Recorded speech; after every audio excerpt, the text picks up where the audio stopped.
Alhamdulillah wa salatu wa salamu ala rasulillah Muhammad bin Abdullah wa ala alihi wa sahbihi wa sallim. Allahumma salli ala Muhammad wa ala alihi wa sallim. Alhamdulillah ala kulli hal. Chers frères et sœurs en islam, nous vous remercions toujours de vos écoutes, de nous avoir écoutés, d'avoir écouté la parole de Allah subhanahu wa ta'ala. Nous vous remercions toujours de votre patience et de votre endurance dans l'écoute, dans la parole de Allah. Chers frères et sœurs en islam, nous vous saluons avec meilleure des salutations. Assalamu alaikum wa rahmatullahi ta'ala wa barakatuh. Nous remercions Allah qui a créé toutes choses, Allah qui a droit à l'adoration, Allah subhanahu wa ta'ala qui a droit à la loi aussi. C'est lui qui a créé, c'est lui qui a droit à l'adoration, c'est lui aussi qui a droit à faire la loi. Car Allah, sa loi est meilleure des lois et sa loi est aussi universelle. Sa loi aussi est juste. Nous les remercions. Nous demandons à Allah subhanahu wa ta'ala de nous rendre toujours musulmans, de nous laisser fermement sur la religion musulmane et de nous donner un bon fin sur la religion musulmane. Nous demandons à Allah subhanahu wa ta'ala de nous faciliter salat et la prière, salut et paix, bénédiction sur le prophète Mohammed sallam, les meilleurs des hommes sur la terre, les meilleurs et les sceaux des prophètes et messagers, l'homme qui sera notre intercédeur le jour de la résurrection, qui va intercéder en nos faveurs.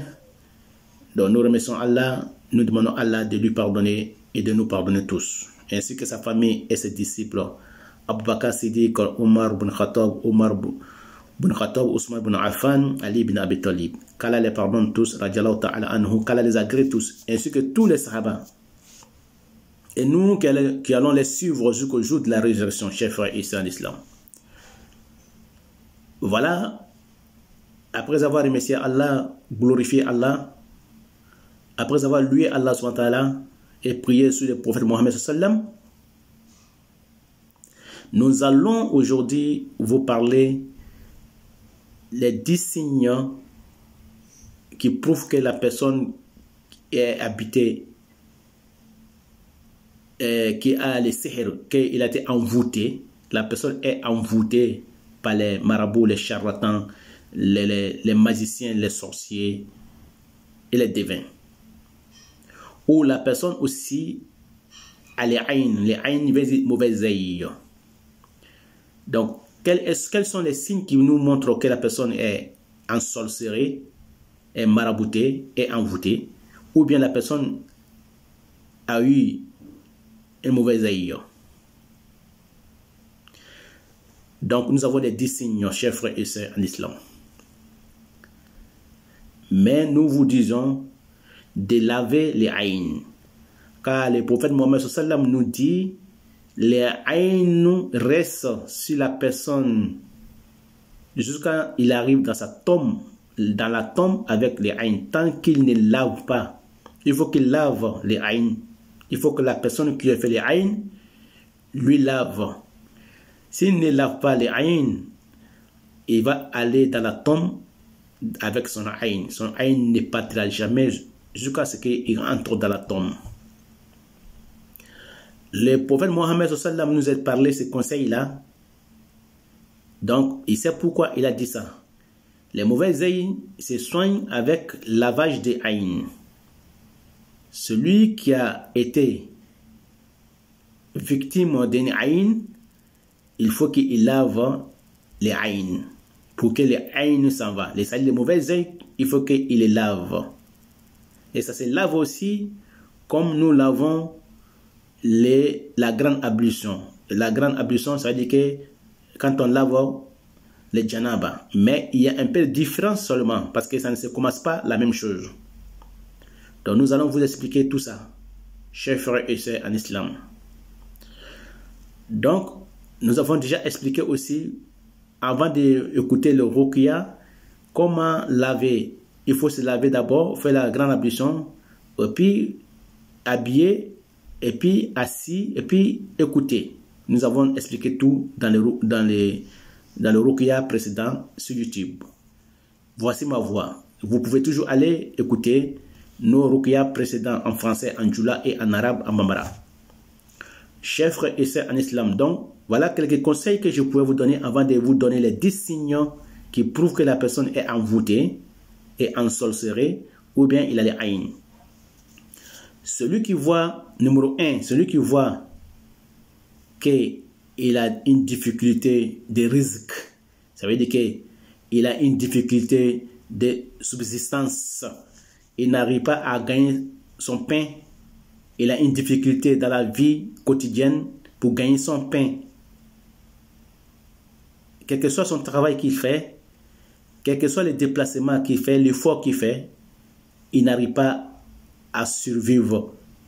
La subsistance, il n'arrive pas à avoir, à nourrir sa famille ou lui-même se nourrit. Ça montre que la personne est envoûtée. Il est envoûté. Ou bien la personne, il a les aïn. Quelqu'un lui a lancé une mauvaise œil ou lancé un mauvais sort. Deuxièmement, chers frères et sœurs en islam, la personne qui voit qu'il était bien aimé des gens, il était aimé par tout le monde. Les gens l'aimaient, les gens le côtoyaient, les gens le fréquentaient. Et tout d'un coup, la personne reçoit malentendu, les gens ne l'aiment plus, les gens le détestent. Il est détesté par tout le monde. Pourtant, la personne n'était pas comme ça avant. Il était le bien-aimé des gens. Donc, ça montre que la personne, il a les haines ou bien il a été envoûté, ensorcelé. Chers frères et sœurs en islam, retenez bien ce que je vous dis, c'est important. Troisièmement, troisième signe qui prouve que la personne elle est envoûtée ou ensorcelée ou bien il a les haines, les mauvaises œils. Celui qui veut se marier, la personne n'arrive pas à se marier. Et quand il pose une date pour son mariage, à chaque fois c'est repoussé. Ou bien la personne il s'entend avec une fille et quelques 3 mois après, il y a des accords, il y a malentendu entre lui et la fille, ou bien il y a malentendu entre la fille et lui, ou bien lui et la fille. Ou bien la fille aussi peut avoir ces mêmes réactions. Il s'entend bien avec un homme et dans quelques 3 mois, il ne s'entend plus avec la personne. Ou bien la personne aussi qui avait déjà donné la dot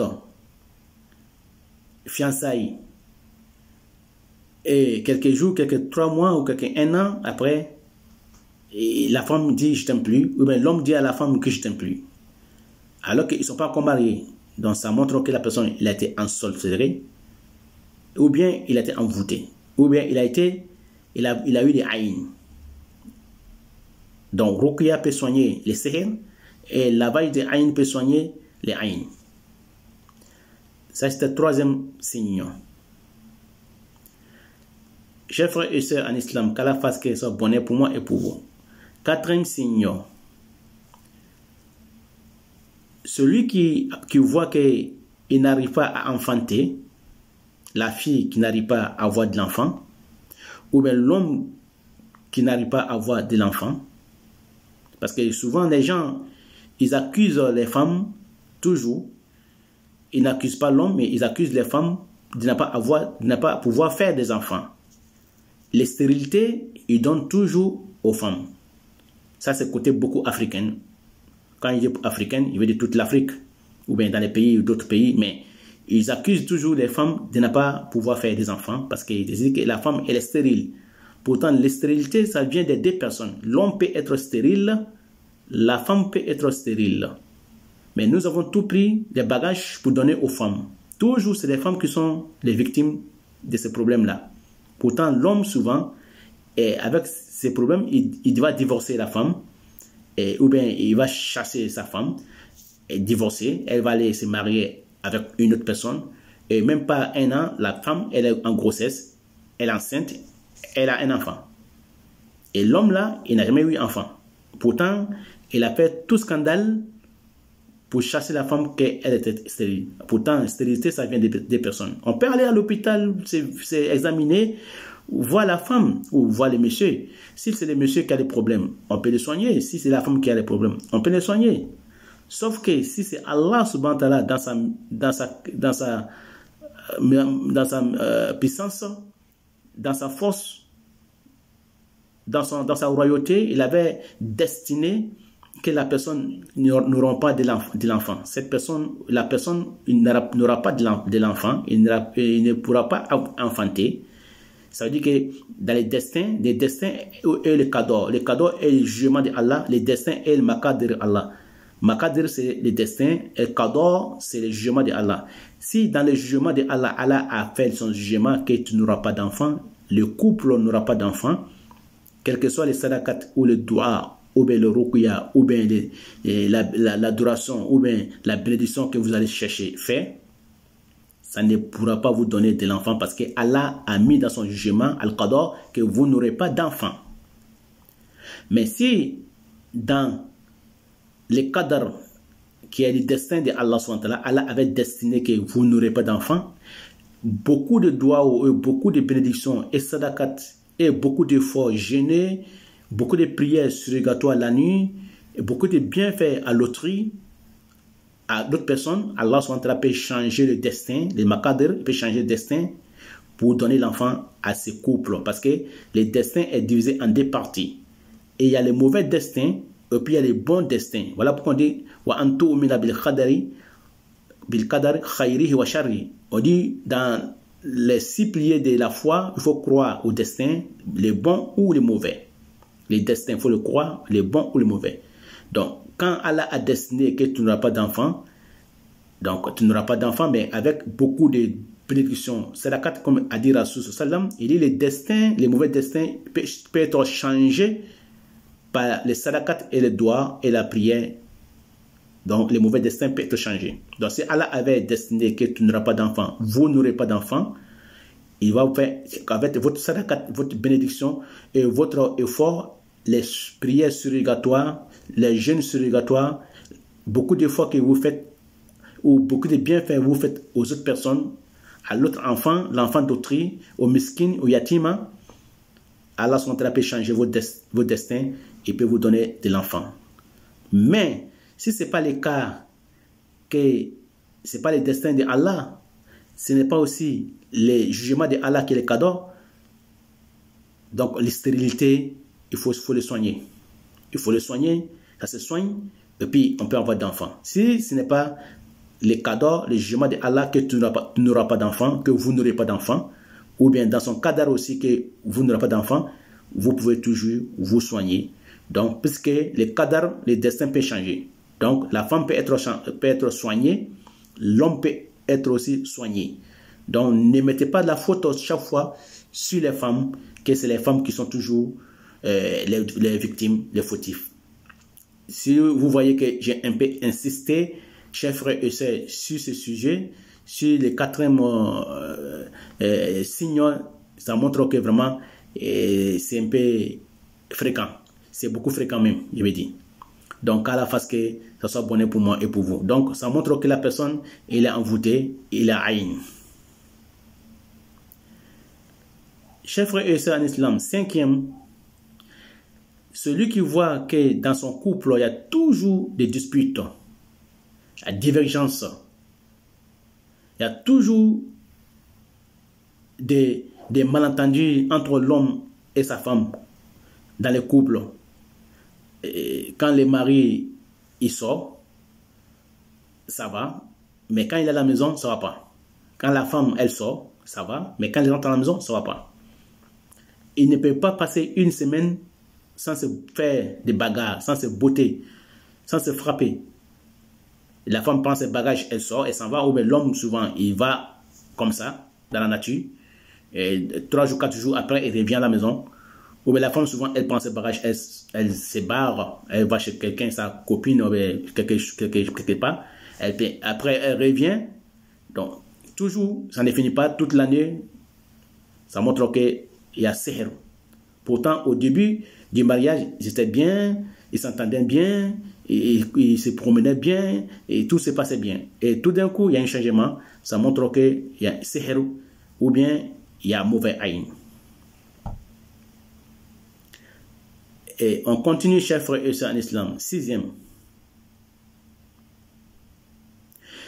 Si un homme, brusquement, il n'aimait pas une femme, il n'aimait pas une fille, et tout d'un coup, il a commencé à aimer la fille, parce que les parents avaient dit, dans les mariages forcés, l'homme avait dit non, ou bien mariage forcé, la fille avait dit non, et tout d'un coup, il y a eu un changement, la fille dit oui, ou bien l'homme dit oui. Pourtant, au départ, il ne s'aimait pas. Attention, il y a un problème de sihr dedans. Ça montre que la personne a été envoûtée, en sorcellerie, ou bien la personne, il a rien. Donc, chers frères et sœurs en islam, là aussi, je vous parle que les frères et sœurs, faites attention, que ce soit un frère ou une sœur, faites attention, parce que si c'est comme ça que tu n'aimes pas une fille, et les parents veulent forcément te donner la fille au mariage, que tu n'aimes pas la fille, et fais attention à tout ce que tu manges. Parce que, surtout en Afrique, nos frères africains, nos sœurs africains, ils sont des champions de ça. Ils peuvent t'envoûter en te donnant à manger. Je t'ai préparé des poulets braisés, des poulets rôtis, des ragoûts. Je t'ai fait les tchepgen, je t'ai fait les déguets, je t'ai fait les bissabs, je t'ai fait les gingembre, les jus de gingembre. Tout ça, ils peuvent t'envoûter. La fille peut t'envoûter et tu vas l'aimer. Et dans l'amour, là, ça ne va pas trop durer. Vous allez vous marier, mais quelques années après, il y a des problèmes. Ça peut même arriver que la personne, l'homme veut vouloir tuer la fille. Ou bien souvent, l'homme, il se barre, il prend ses bagages, il disparaît dans la nature. C'est pareil aussi pour la fille. Fais attention, ma soeur. L'homme aussi que tu ne l'aimais pas, l'homme aussi peut les faire.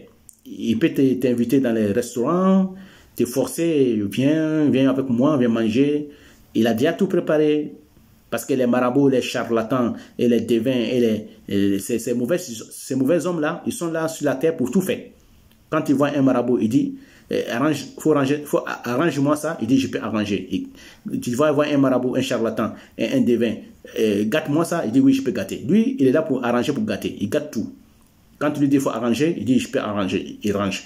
Quand il dit qu'il faut gâter, il veut gâter, il gâte. Donc lui, il ne fait pas du bien, il fait que tout des deux côtés.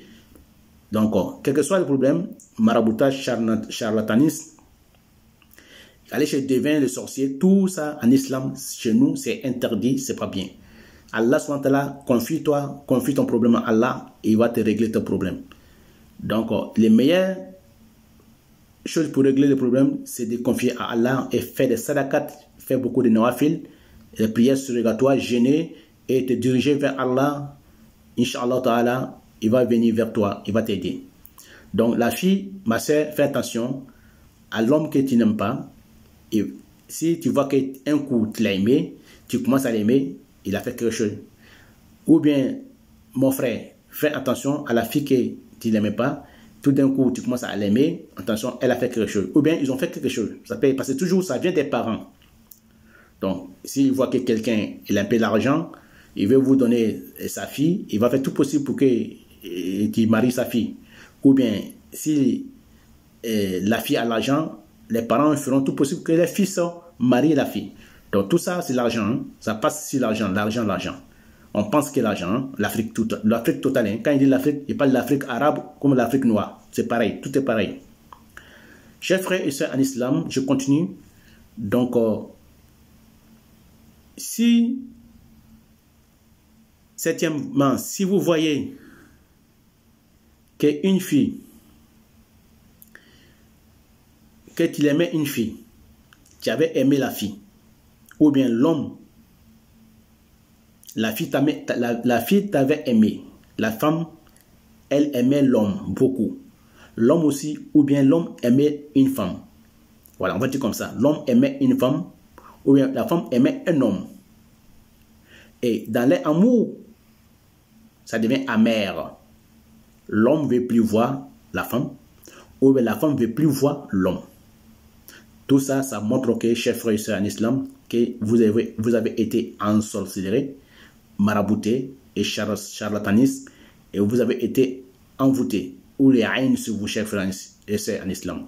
Parce que les marabouts, les charlatans, les devins là, ils ont tous les matériels pour gâter l'homme. Donc, ils ont souvent, ils disent qu'ils prennent poil du loup, ils mettent ça dans la maison pour que l'homme, il déteste sa femme, ou bien la femme déteste son mari. C'est-à-dire que quand tu sors de la maison, la femme, tu vois, tu es pressé, la femme, elle est pressée de rentrer chez elle à la maison parce qu'elle aime son mari, elle veut voir son mari. Mais dès qu'elle rentre à la maison, elle voit son mari, l'amour qui était dans son cœur au dehors, ça commence à partir, elle commence à détester. C'est pareil pour la personne. La personne qui sort au dehors, il veut voir sa femme, il est pressé du travail, il veut rentrer vite. Il travaille, il veut rentrer vite, aller voir sa femme à la maison, il veut rentrer vite. Et dès qu'il arrive devant la porte, il sonne la porte, il rentre, il commence à détester sa femme. Ça montre qu'il y a un sihr chez vous, quelqu'un en train de faire des maraboutages, des charlatanismes et des envoûtements chez vous. Donc faites attention. Il faut faire le ruqya. Chers frères et sœurs en islam. Je continue. Celui qui voit aussi qu'il est toujours angoissé, il a toujours des problèmes, et il est toujours tourmenté, et chaque jour il est en train de penser, il pense, il n'arrive pas à s'en sortir de ce problème, et toujours des problèmes, il sort dans un problème, il rentre dans un autre problème. Et la personne là, je crois que quand les gens les voient venir, ils le fuient, ils se disent que la personne là, il vient encore. Parce que quand il voit, quand il vient, c'est pour demander de l'argent, quand il vient, c'est pour demander aide. Les gens commencent à le fuir parce qu'ils se disent qu'il vient encore. Il arrive encore. Donc, la personne là, quand c'est comme ça, fais attention. Tout ce que tu entreprends, et quand ça n'arrive pas à marcher, et toujours tu as des problèmes d'angoisse. Donc, ça montre que tu as été ensorcelé, sihr, ou bien, attention, fais attention, il faut te laver les aïns d'abord, ou bien il faut faire le ruqya.